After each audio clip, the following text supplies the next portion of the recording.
একটা সময় যে মানুষগুলোকে আমরা অনেক বেশি ভালোবাসতাম, আর একটা সময় যে সেই মানুষগুলোর প্রতি অনেক বেশি বিরক্ত কাজ করে। এক সময় যাকে ছাড়া জীবনটা অচল মনে হতো, যাকে ছাড়া আনন্দ মনে হতো না, যাকে ছাড়া জীবনটা অসহায় মনে হতো, সেই মানুষটাকে আজকে আর ভালো লাগে। সময়ের ব্যবধানে কত কিছু চেঞ্জ হয়ে যায়, তাই না? যে মানুষগুলোকে জানের জান প্রাণের প্রাণ ভাবতাম, যে মানুষগুলোকে ছাড়া দিন কাটতো না। এভরিওয়ান, চলে এসেছে আমার নতুন ব্লগ নিয়ে।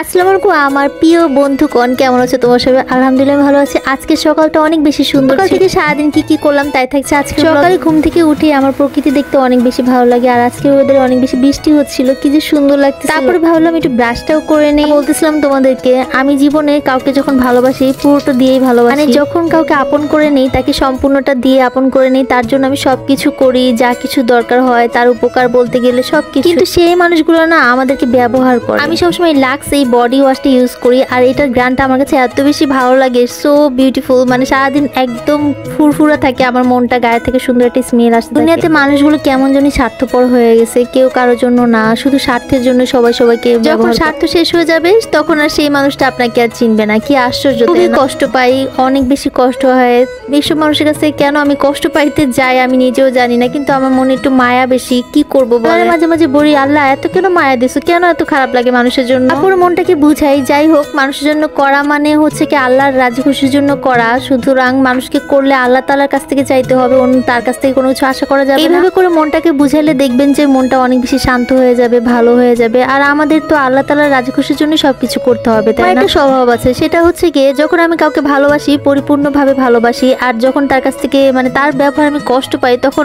অনেক বেশি নিজেকে কষ্ট দেওয়ার চেষ্টা করি। মানে তার সাথে এমন ভাবে মিশতে থাকি যেন সে আমাকে যতই কষ্ট দেখ, তারপর তার সাথে মিশি যেন আমার হৃদয়টা পাথর হয়ে যায়, আর অনেক বেশি কষ্ট পেয়ে সেখান থেকে সরে আসি। কারণ আমি যখন কাউকে ভালোবাসি তার কাছ থেকে সরে আসতে আমার অনেক বেশি কষ্ট হয়। আমি একদমই একা একা সরে আসতে পারি না। আমি আমার মনটাকে একদমই বুঝাইতে পারি না যে এই মানুষটা আমাকে তার স্বার্থের জন্য শুধু ব্যবহার করছে, আর কিছু। অনেক কষ্টের পর সেখান থেকে ফেরত আসি, আর যেখান থেকে ফেরত আসি তারপর আর সেখানে আর কখনোই মুভ অন করি না। সে যতই তখন বুঝতে পারুক যে আমি তার জন্য অনেক করেছি, তাকে ভালোবেসেছি, তার জন্য অনেক শেষ চেষ্টা করেছি, তারপর আমি তার কাছে ফেরত যাই। মন থেকেই আর টানে না, কি বলবো বলেন। অনেক কষ্ট করে মনটাকে যখন সরিয়ে নিয়ে আসি তখন আর মনটাকে ওখানে নিয়েই যেতে পারি। সেই মানুষগুলো যখন বুঝে যায় যে আমার মতো স্বার্থ ছাড়া মানুষ তার আর কোথাও পাবে না, তখন তারা আমার কাছে ব্যাক করে, কিন্তু আমি আর কখনোই তাদের কাছে ব্যাক করি। হাজার বুঝানোর পরেও মনটাকে আমি আর বুঝাইতে পারি না, ঠিক আছে চলো রে তার সাথে একটু প্যাচ আপ করে ফেলি। আচ্ছা, আপনাদের সাথে কেমন হয়? যাই হোক, মনে অনেক কথা বলে ফেলছি, আর নাই বলি। তিতা কথা শুনাইতে তিতা করলা রান্না করে ফেলেছি, আর এই করলা ভাজিটা কিন্তু অনেক মজা হয়েছিল। অবশ্যই